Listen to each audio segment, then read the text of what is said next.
Hello, everyone, and welcome to another episode of the Chatting in the City podcast, brought to you by the V-TRaC lab at the University of Ottawa. I'm here. Your not so humble host, Boaz. I'm here with one of my favorite people, Lois. How are you doing? Aww. I'm doing well. How are you? I'm all right. So we're just talking about this, and I was saying that I haven't seen you. I couldn't remember the last time I saw you. So I was kind of looking through my phone, and I saw that the last time I saw you was September 29th, 2019. So it's been a year. Well, more than a year. It's been a year and a month almost. No, I don't know how to do math. A year and almost 2 months. It is November. So yes. How have you been doing? Because obviously I haven't seen you in a while. Yeah. I've been all right. This year's been very interesting. Obviously with COVID. And lockdown and everything. I've just been working, so I've been working full time. So that's been interesting. Not really had like a break really. But it's been good. Like I'm just glad. I'm grateful that at least, family's healthy. I think that's like the most important thing right now. Like, family's healthy, everyone's good. I still have a means for living, and I don't that's very important, and I don't want to just be like, yeah, everything sucks. Like at least I'm still able to make money and do things. So yeah, family's well. You have AirPod Pros like your brother. You guys are just out here, huh? Wow. You just cover that up. Why'd you have to call him out, Boaz? Why did you? I called him out because he was the one who on the podcast that we did. If you guys haven't seen this, I think it's episode 5. He basically bragged for like 5 seconds about his AirPod Pros. It was something like AirPod Pros, we out here, whatever. Oh my goodness, that's such a David thing to do. Yeah. So I wanted to get you on here to speak, to actually ask you about NSARS, because obviously everybody has heard about it. I've at least briefly heard about it on the news and something like that. But nobody, at least I don't know what's actually going on. And obviously you're Nigerian and you have family in Nigeria that's actually there living through it. So like, what's going on? So I'll just do like a quick summary as quick as I can. But pretty much SARS is a special team of the police force. And they're supposed to be an anti-robbery team. So they're supposed to be going after people who are robbing other people. But they have become the criminals themselves. So pretty much this team extorts people, so especially young people in Nigeria. So for example, and they do it based on like profiling. So for example, if you look a certain way, if you have dreads, if you have colored hair, if you seem like you look too successful for a young person, just pretty much based on physical appearance, that's how they're profiling and targeting people. And they will ask you for money. They will jail you with they will just put you in jail for no reason. They will bring you to an ATM and tell you to take out money to give to them. They will go through your phone. And they pretty much they're just a force, and literally anyone can be targeted by SARS. So whether you are well-spoken, well-educated or not, it doesn't matter. Literally anyone is a target. And that's one of the reasons why it's such a big thing now, because especially with the NSARS movement, and why a lot of people are like, everyone needs to speak up about this. Nigerians in Nigeria, Nigerians not in Nigeria. Like if you go home to visit, you could be a victim of SARS. You could be detained for no reason. You could be targeted for no reason. They actually shoot at people. They kill people.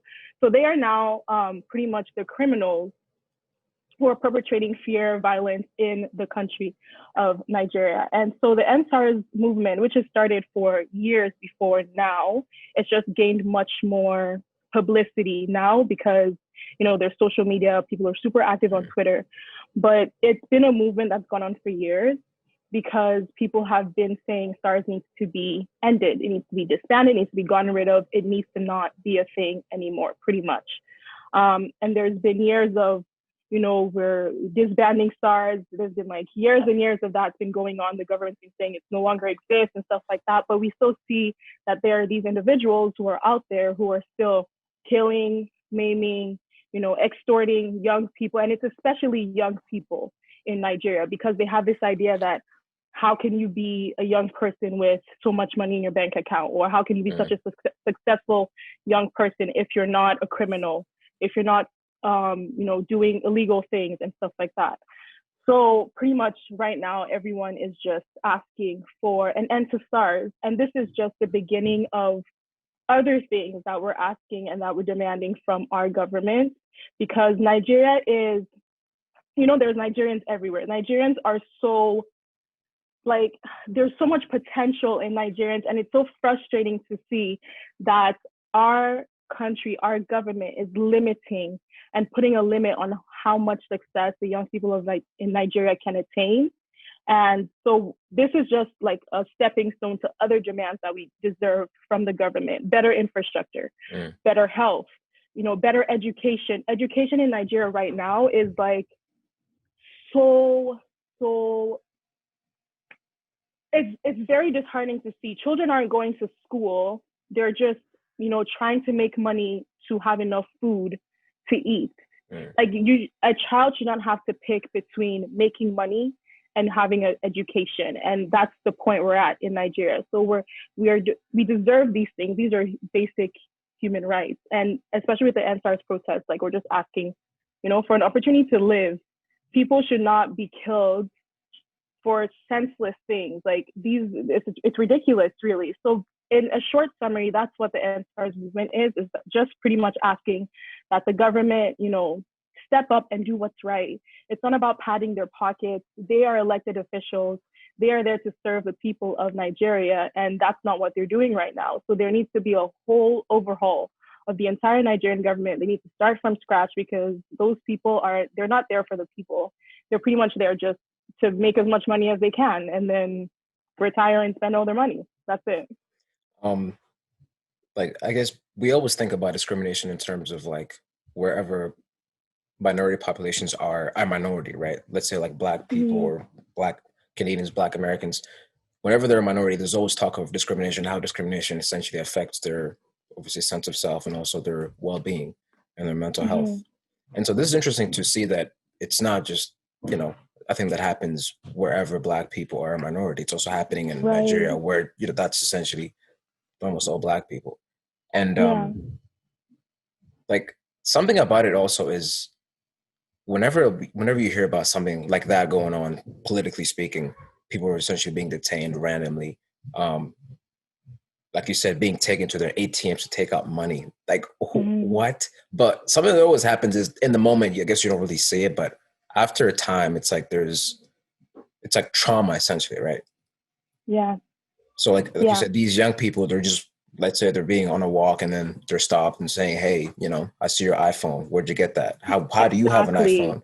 And then they it doesn't make any sense. Yeah.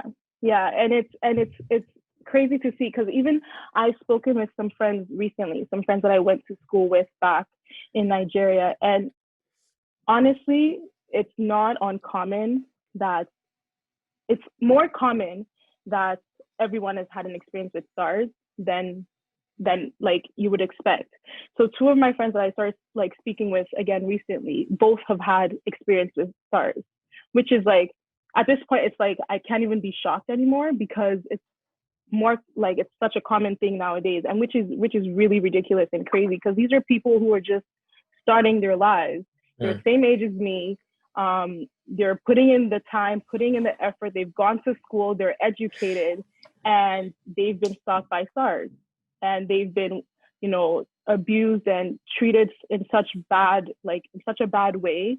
And it's crazy, because that's something that you have to heal from. We always talk about it, like on Twitter, there's, everyone on Twitter who's Nigerian, we always talk about the fact that the Nigerian youth, the young people of Nigeria, need to collectively have a therapy session. Everyone needs to go through therapy at one point or the other, because the things that people have gone through as Nigerians in Nigeria is crazy. Yeah. And I feel like that's obviously that's not just be limited to Nigeria and as an African country. That's Oh, so exactly. just a problem. I mean, all over the world, but mostly all over the African continent. The way that governments essentially approach things is not necessarily there for the people; they're there for themselves. An obvious example is the president of Zimbabwe. He stepped down, but he's not really stepped down. He was only there to just suck the country dry and then leave. But it's just Yeah. because I'm wondering, okay, so we have the hashtag NSARS and there's the move. There are people actually on the ground doing stuff, but then it's Yes. what's the next step? Like you said, Nigerian youth collectively need a therapy session, just like most would need a therapy session. But it's like, what's next? First of all, in terms of, like you said, politically, there's advocacy, but like, what can you do if essentially, if most of the government is actually corrupt and they won't do anything? Yeah, I think that's the question that a lot of people have been asking because so the peaceful protests in Nigeria went on for quite a while. I feel like I left that out, but the peaceful protests in Nigeria went on for a couple of weeks, and they were put on hold because I'm not going to say they were stopped because things are still going on. They were put on hold due to the incident that happened October 20th, 2020, so a month from yesterday, which was the Lekki Tollgate massacre. Pretty much there were peaceful protests at the Lekki Tollgate, which is a gate that divides two parts of Lagos, which is a very prominent city in Nigeria. And there were peaceful protests there, not causing any trouble, minding their business, waving the flag, demanding a change from the government. And that day, the governor of Lagos came out to say that there was going to be a curfew as of 4 p.m. He announced this at 12 noon, and there is crazy traffic in Lagos. Like there is no way all those people were going to get home by 4 p.m. He later came out to say that the curfew would be moved to 9 p.m. But as of 7 p.m., around that time, some people, we say it's the army started shooting at peaceful protesters. So pretty much what had happened was that the protesters were protesting, army was on both sides, or people in uniform, they don't want to say it's the army, whatever it is. And they started to shoot at these protesters. So people were killed. And another thing that was happening is they were also seen taking bodies. So till today, some people have not found the bodies of their family members because as they were shooting at these people, they were picking up the bodies and taking them, we don't know where. So as of that day, and shooting went on for hours on end, they were shooting, and this spread on to other parts of Lagos as well. So after that, we kind of like, when I say we, I'm talking as a Nigerian youth as well, but the people in Nigeria, they kind of, put a pause on it, kind of to regroup and restructure. And a lot of people are asking, so what do we do now? Because that was, our form of showing this is what we want and trying to place a demand on the government. And they killed a bunch of people for asking for what we truly deserve. So a lot of people are wondering, where do we go from here? What do we do now? What are the next steps? And I think the most important thing for us to do as Nigerians or people who are watching and seeing what's going on is to keep talking about it. Because now with the noise that's being made, CNN did a review of everything that happened in Lekki, in Lagos, and they presented that. So people are now able to see that this is what happened in Lagos on that day, because our government is denying it. DJ Switch, a prominent figure in Nigeria, she went on live during the events that were happening at the toll gate, and the government says that the video is Photoshopped. How do you Photoshop deep fake IG live? Someone answer my question, because I don't know how. So pretty much now we're just trying to make noise. That's the most important thing, and trying to just keep pushing, because really there's not much else that we can do. The government at some point has to respond to the demands that people are placing on them. And I hope to God that one day they will, because it seems like, the more people fight for justice, the more injustice we're seeing in the government in Nigeria. I mean, they have to respond in some way, and obviously they don't want to give up their power, so they have to respond violently.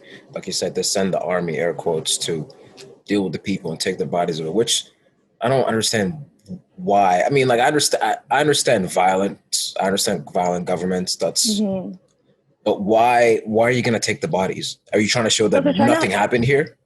Exactly. They're trying to hide it, because the day after, the government of Lagos came out and said, "Oh, there were no deaths," and everyone was like, "We were watching Instagram and seeing people's bodies on the streets.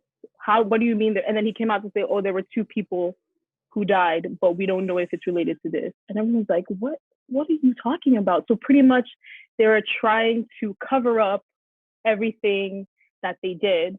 They were trying to cover up everything that happened, and that's one of the reasons why I feel they were taking the bodies. So there's no proof that this actually happened, and that's how people go missing daily in Nigeria. Yeah.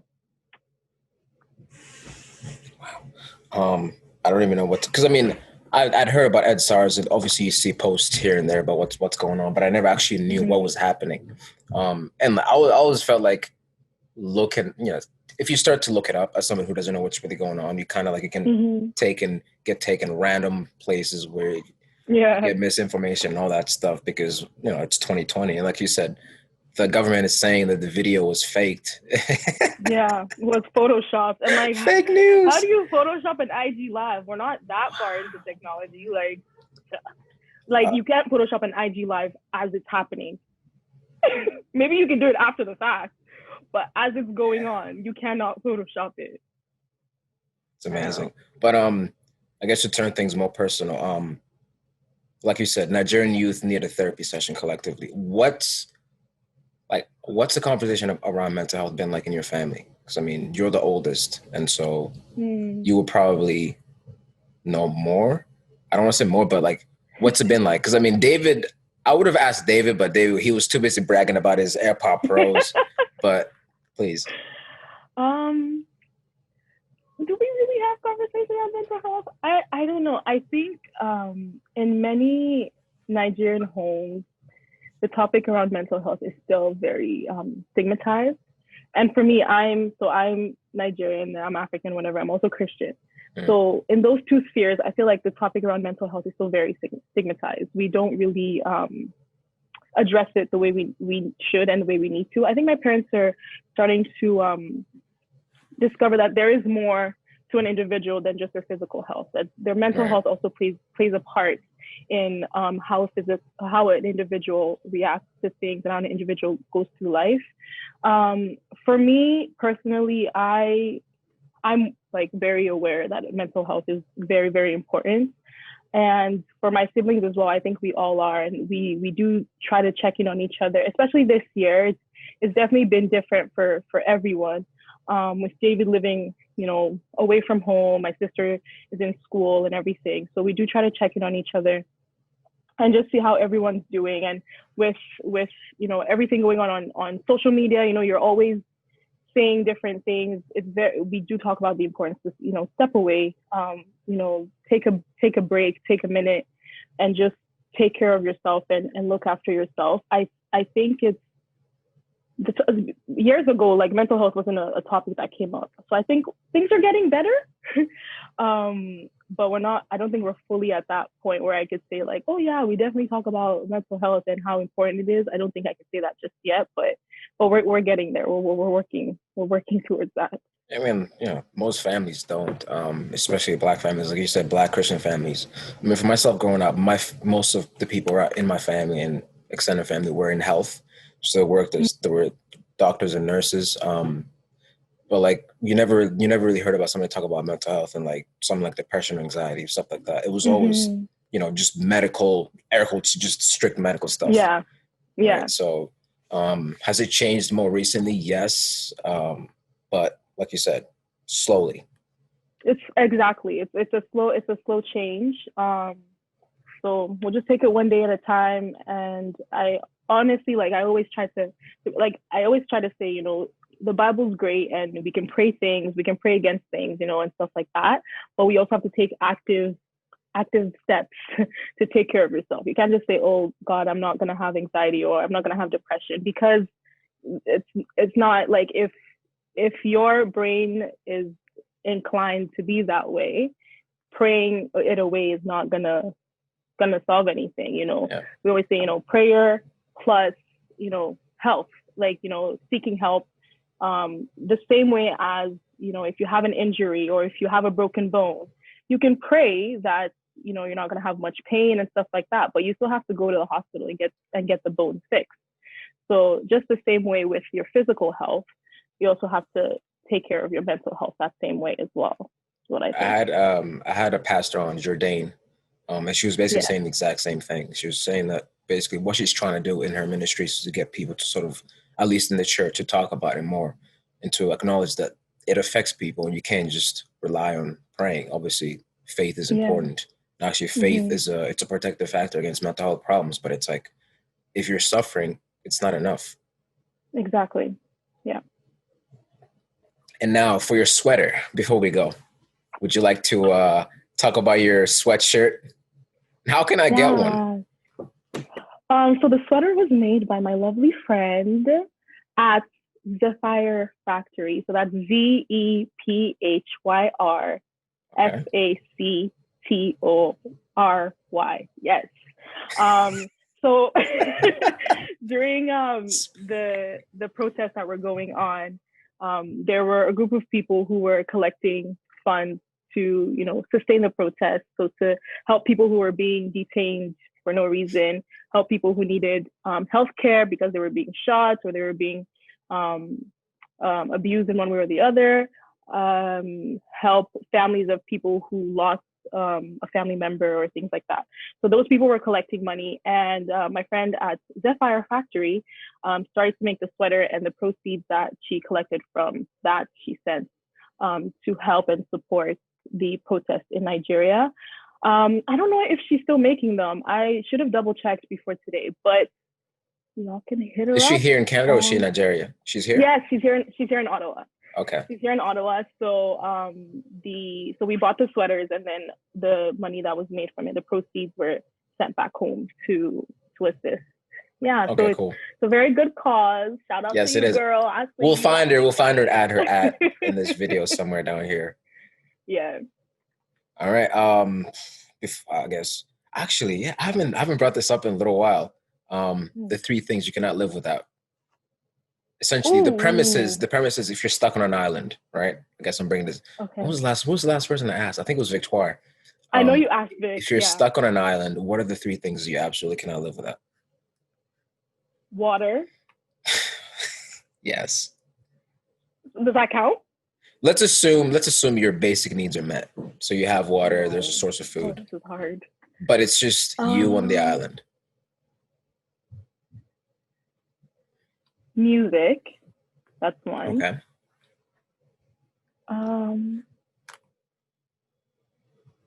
I think my phone, not because of social media, but like podcasts, my music would be on there. Okay. I can communicate, like if I need to call someone. I don't know if I would have service on this island. You probably don't. Okay. But you can still have a phone that has music. My phone for podcasts and stuff. What else would I need on this island?